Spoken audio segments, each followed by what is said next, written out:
24 दिसंबर का morning slot का task 2 हमारे मटेरियल से रिपीट हुआ। अगला एग्जाम था 7 जैन का मॉर्निंग स्लॉट का मिलता जुलता टास्क 2 आपको रियल एग्जाम में देखने को मिला है। अगला एग्जाम था आपका 7 जैन को इवनिंग स्लॉट का सेम टास्क 2 जो हमारे पीडीएफ में पढ़ा था आपको रियल एग्जाम में देखने को मिला। अगर आपको हमारी कई बातों पर यकीन नहीं है, वीडियो की डिस्क्रिप्शन बॉक्स में लिंक डाल दिया डॉक्यूमेंट का, पीडीएफ का जाकर चेक कर सकते हैं।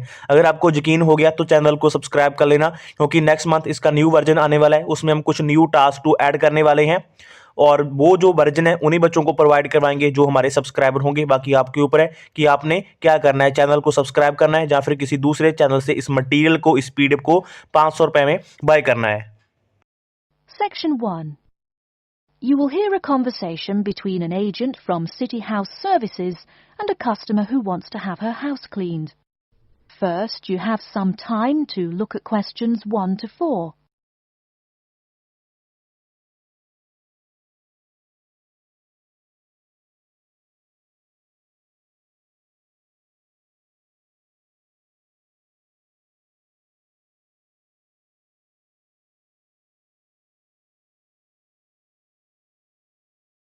You will see that there is an example which has been done for you. On this occasion only, the conversation relating to this will be played first. Good morning, City House Services. How may I help you? Good morning. I'd like to arrange to have my house cleaned. Certainly. I just need to ask a few questions. First, could I take your name? Yes, it's Barbara Hill. The woman says that she is Barbara Hill, so Barbara Hill has been written in the space. Now we shall begin. You should answer the questions as you listen, because you will not hear the recording a second time. Listen carefully and answer questions 1 to 4. Good morning, City House Services. How may I help you? Good morning. I'd like to arrange to have my house cleaned. Certainly. I just need to ask a few questions. First, could I take your name? Yes, it's Barbara Hill. Thank you. Next, is your house in London? Yes, it's in Kingston in southwest London. Okay, southwest London, and, what's the postcode? SW105. And what is the square footage and what rooms will be cleaning? The whole house is 268 square feet, and there is no need to clean all the rooms. I only want to have my bedrooms cleaned. Okay. How many bedrooms does the house have? 3 bedrooms. Oh no, sorry, we used to have 3 bedrooms, but we only have 2 bedrooms now. Are those single bedrooms or doubles? Doubles. Fine, 2 doubles. There's one more room which needs cleaning. It was used as a bedroom before, and now we have converted it into an office. I understand. 3 rooms have got to be cleaned. And are all of those rooms upstairs? Yes. Then downstairs we have a kitchen diner, conservatory and lounge. The kitchen diner is quite large and has the usual equipment: cooker with oven, refrigerator, cupboards and worktops. The conservatory has a lot of plants, but there's no need to take care of them. The lounge has a leather 3-piece suite and a large coffee table. Thank you. And do you keep any pets? Yeah, I really love keeping them. I've got 2 dogs and 3 cats. Okay, then if our staff come over to offer the service, please take your pets away. Have you looked at our service packages? Yes, I have one in front of me. Excellent. Before you hear the rest of the conversation, you have some time to look at questions 5 to 10.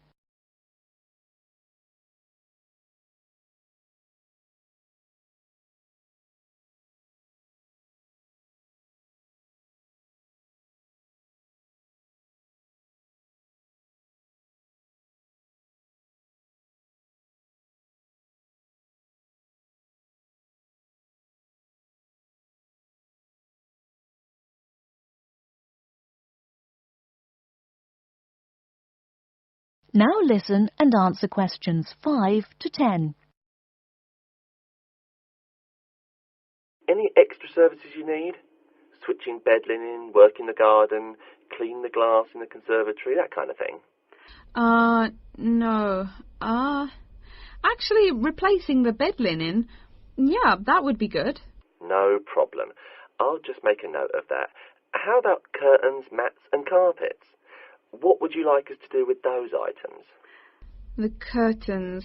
I'll have to think about that. I think we should have the carpets cleaned really well every quarter. Mats can just be done with the laundry. Of course. How about clothes? We can have our staff wash and iron them, or we can have them taken to a dry cleaner. Washing and ironing. No, just ironing. That'll be okay. Okay, fine. I know quite a bit about what you want now. I should let you know that we're located on 12 Amy's Road. That's A-M-Y-E-S. And we work on from Monday to Sunday except Tuesday and Wednesday. Could you let me know when is convenient for you? Next Friday. No. Oh, that's no good. My son invites his friends over in the afternoon that day. Perhaps next Thursday or next Saturday? Let me check. Okay, next Thursday. When is it convenient for us to come over and provide the service? Is it okay if we come in the morning? Or we may come in the afternoon. It depends on your schedule. I'm okay with any time. Just give me a call to let me know you're coming before you arrive. Sure we will. By the way, how long will it take for the service? We usually work 1 to 3 hours for house cleaning, and the work will take 3 hours at most. And of course, if it takes more than 3 hours, you should pay extra for it. Fine. So, let me just do some calculations. That is the end of section 1. You now have half a minute to check your answers.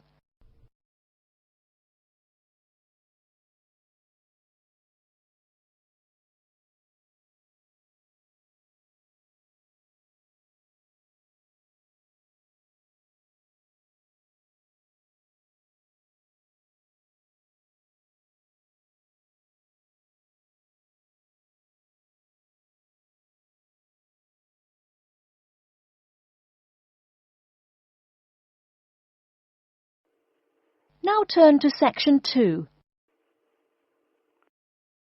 Section 2. You'll hear a talk by a security worker from Sydney Airport who is introducing the day-to-day operations of the Australian Quarantine Service. First, you have some time to look at questions 11 to 17.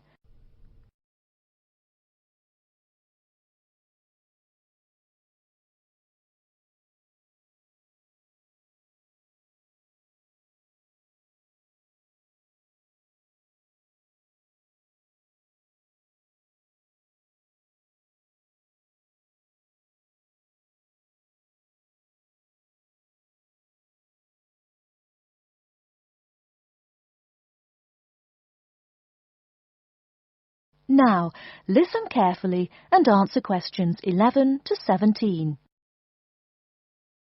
Hi everyone and welcome to Sydney Airport. Today I'll be giving you the inside information on the day-to-day operations of the Australian Quarantine Service here. We hope to provide you with a better understanding of why such heavy security regulations are necessary by educating you on how we operate and why we do the things we do. We're not here to try to persuade you to fly through Sydney Airport, though we hope you'll find your experience relatively stress-free and comfortable. First things first, our personnel. Can anyone guess how many people work at Sydney Airport? We have 200 alone working in Terminal 2. So can you guess how many in the whole airport? I heard someone say 360. That's getting closer. What? Did someone say 2,000? That's way too high. Sydney Airport actually employs 440 people. A lot, right? And about half of those employees work in security-related matters. Moving on to our not-so-human employees, let's come and see our favourite pooch, Milton. Milton is our best drug-sniffing dog on the force. He's friendly to most people. You can even come pet him at the end of our tour. Burnouts, beware though. He'll find everything. Notice that even though there are so many of us around him, Milton stays quite calm. This is the precise reason he was chosen for the job. Dogs that are chosen are not predisposed to sniff out different narcotics. That's something we teach them already. So here's a part of the airport most people never notice, the cargo transport terminal. This is where packages are shipped to and from. Normally, we ship around 4,400 packages per month. In this airport alone, over 52,000 packages were shipped in and out over the past year.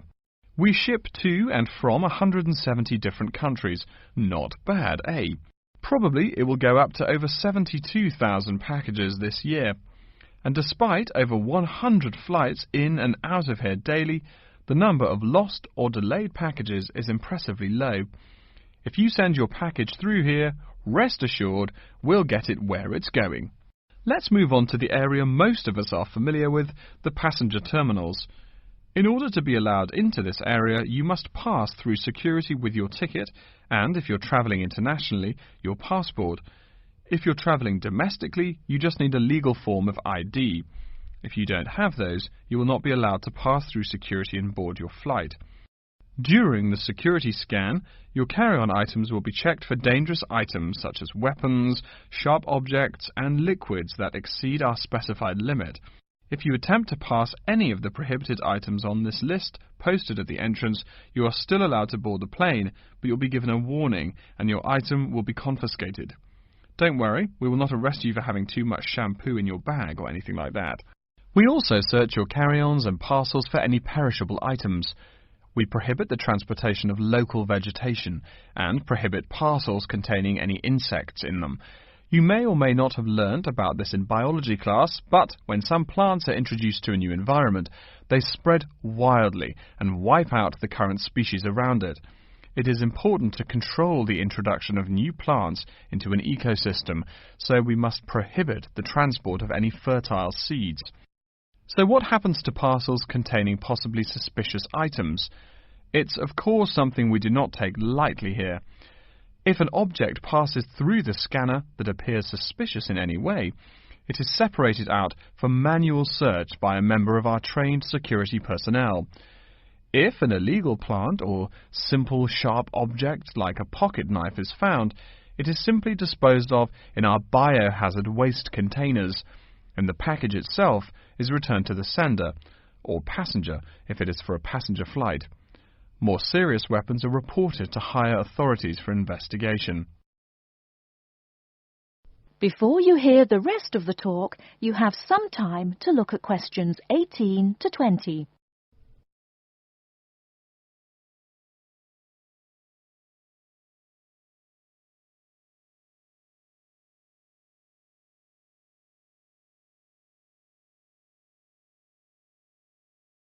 Now listen and answer questions 18 to 20.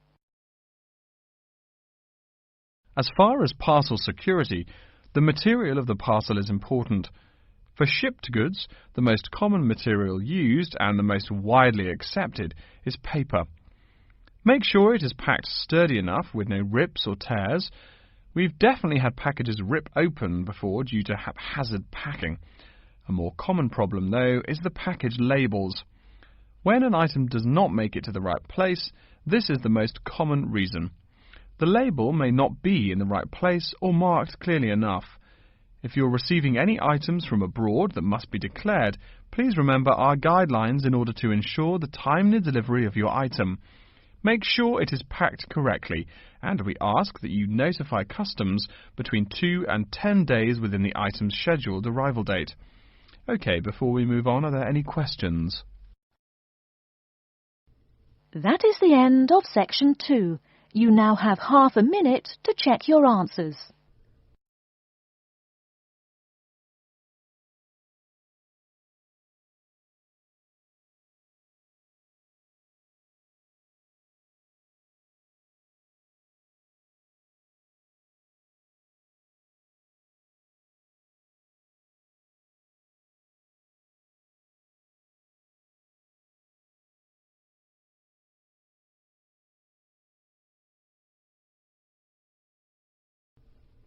Now turn to section 3.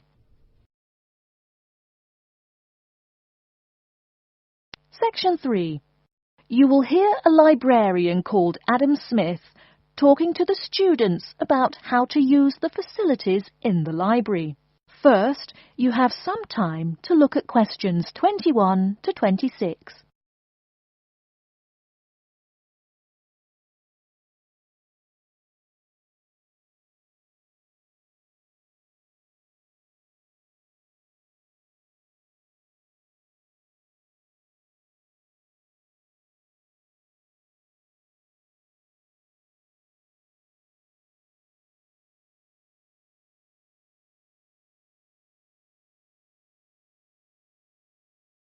Now listen carefully and answer questions 21 to 26.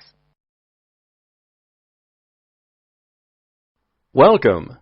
Please come in and gather over here around the tables.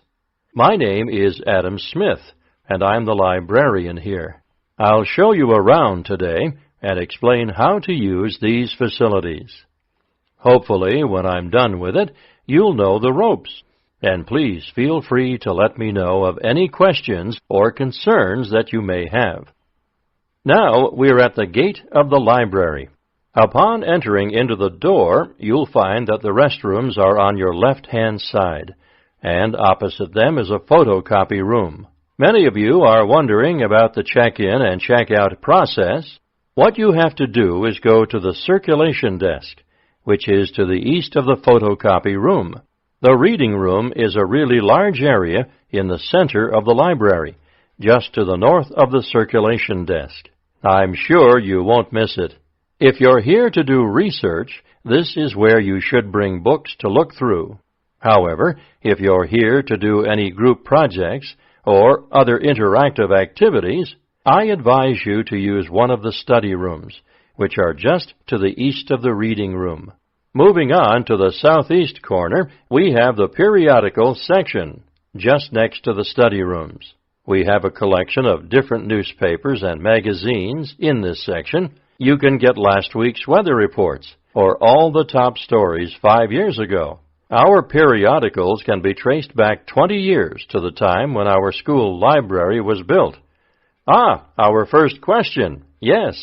Can we check out magazines from the library? I'm sorry, but you cannot take any periodicals out of the library. You're welcome to read them for as long as you want while you're here, but you cannot check them out. I wonder if there is any place where we can get some food in the library. Do we have a store here? Of course. The Food Service Center is just meters away from the study rooms. It's on the northeast corner as you look at the map. The Food Service Center offers different kinds of snacks, though it's not big. Well, moving on along to the west, you will find the Video Resource Center on your right hand. We have educational videos and documentaries, as well as major motion pictures.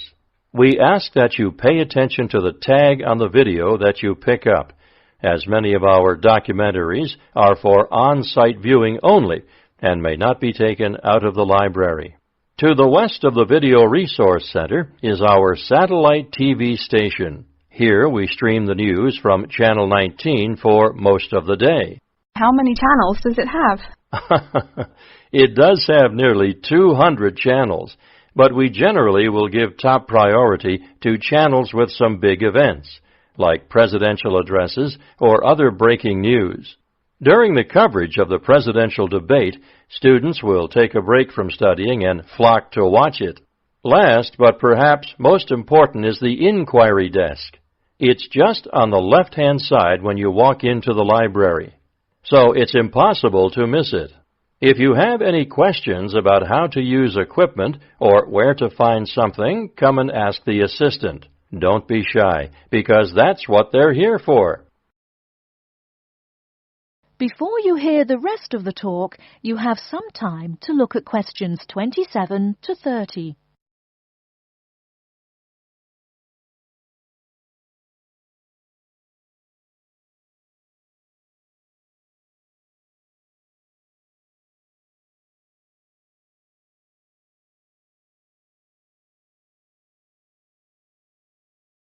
Now listen and answer questions 27 to 30. Speaking of questions, one of the questions we get asked is how to actually check out a book once a student has picked one out. If it's a fiction or non-fiction book, look for the pink and yellow checkout card inside the back cover of the book. You can also find information about the book on these cards, including its publishing date, genre, ISBN, and a log of dates it's been checked out before. Present this card to me or any library assistant, and we'll stamp it, and then the book can be kept for 3 weeks. You can find general information on a field of study by using one of our subject guides. We have them on paper here, but any of our computers will allow you to search within fields as well. What if the library doesn't have a resource we're looking for? Great question. I'm going to address that. Our library is a network with a number of other universities in the area. So if there is something you're looking for and it's available somewhere in the area, we'll be able to get it for you. However, there are universities which are not part of the network, so we do not share resources with them. If you want more information about the library and its resources, you'll find it in a labeled blue folder on my desk in the Enquiry section. Okay, so that's a lot of information all at once, and I don't expect you to remember it all. The most important thing is please be respectful of the staff, and if you need help with anything at all, come and ask me or one of the assistants. All right, any questions?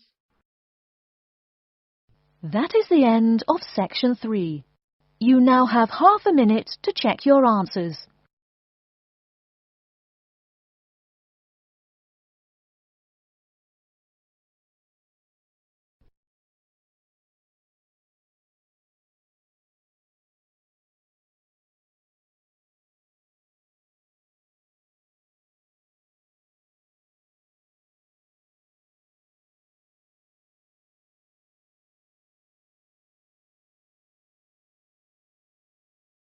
Now turn to Section 4.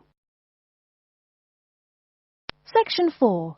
You will hear a lecture about Crocodylus niloticus and its living habits. First, you have some time to look at questions 31 to 40.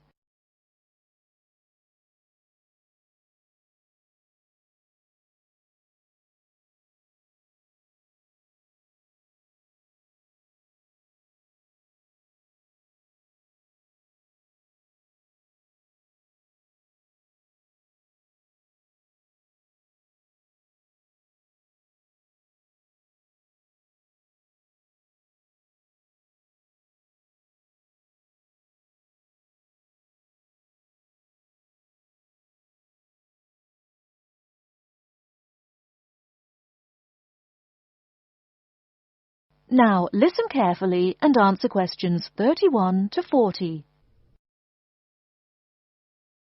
Good morning. Today we will continue our study of Crocodylus niloticus by talking about its living habits. We've already discussed the evolutionary attributes that set it apart from its crocodile relatives. Does everyone remember that? Yes, it has an extremely narrow snout and 3 or 4 rows of protective scales on its back, as compared to 2 rows on other members of the Crocodylus genus. Let's take a look at how these carnivorous man-eaters live, where they live, and finally, whether they really deserve their vicious reputation. To start, I'd like to address a great question posed to me by a student during yesterday's office hours. We talked about the distribution of crocodiles in Africa and saw that they are highly concentrated in the south and west of the continent. This student noticed that on the map displaying the distribution of crocodiles across Africa, there were no crocodiles in the northern region, and found no mention in the literature of the existence of crocodiles in the north of Africa. Why might there be no crocodiles in North Africa? Let's save this question for later in the lecture. To find out more about the social habits of the African crocodile, one researcher named Tara Shine of the University of Ulster in Northern Ireland conducted a survey of the wetlands in Mauritania and received reports of 46 crocodiles living in one group, or float as we say when referring to crocodiles, though the usual number is a little less than half of that. In general, crocodiles are more highly concentrated in wet subtropical environments near bodies of water and rich vegetation. While South American crocodiles thrive in cool rainforests, the African crocodile is more equipped for heat. Though they can survive at the hot temperatures found in some deserts, they are not equipped to handle dry climates and thus cannot survive in places like the Sahara Desert of North Africa. As cold-blooded animals, crocodiles' core temperatures fluctuate from their average of 38 degrees Celsius as external conditions change.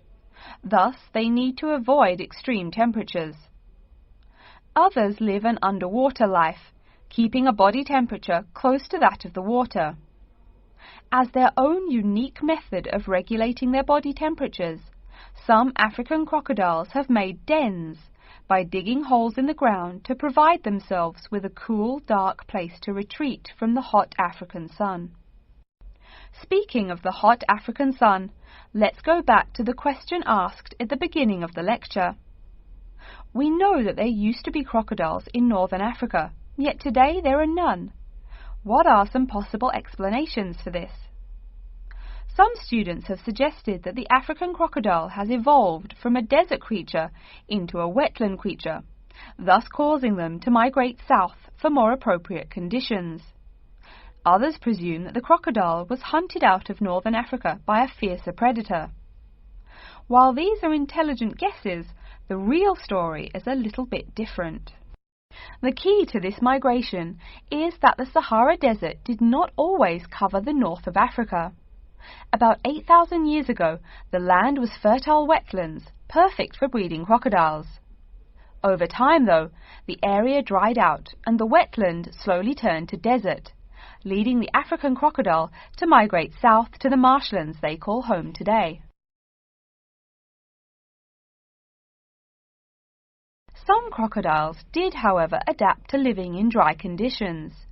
In Mauritania, some crocodiles have learned to survive in an area where they can go up to 8 months with no water, by spending the driest of times in what's called a torpor, or short period of hibernation.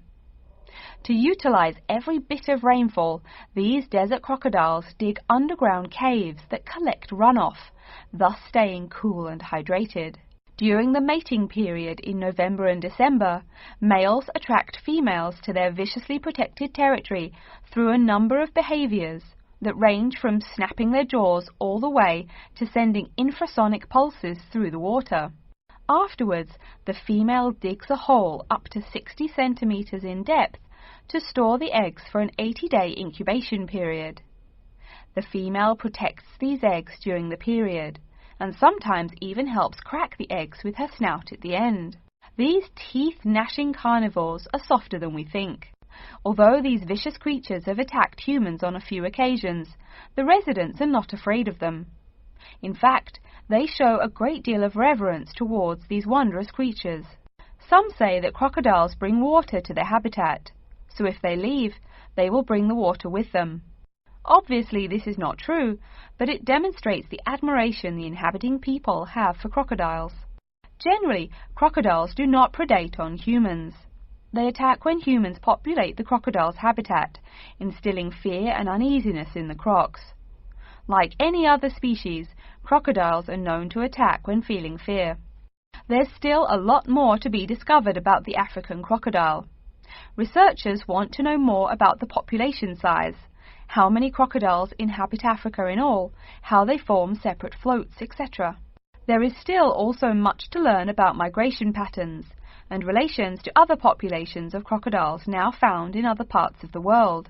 Next time, we'll examine a few specific case studies of crocodile populations in southern Africa. That is the end of section 4. You now have half a minute to check your answers.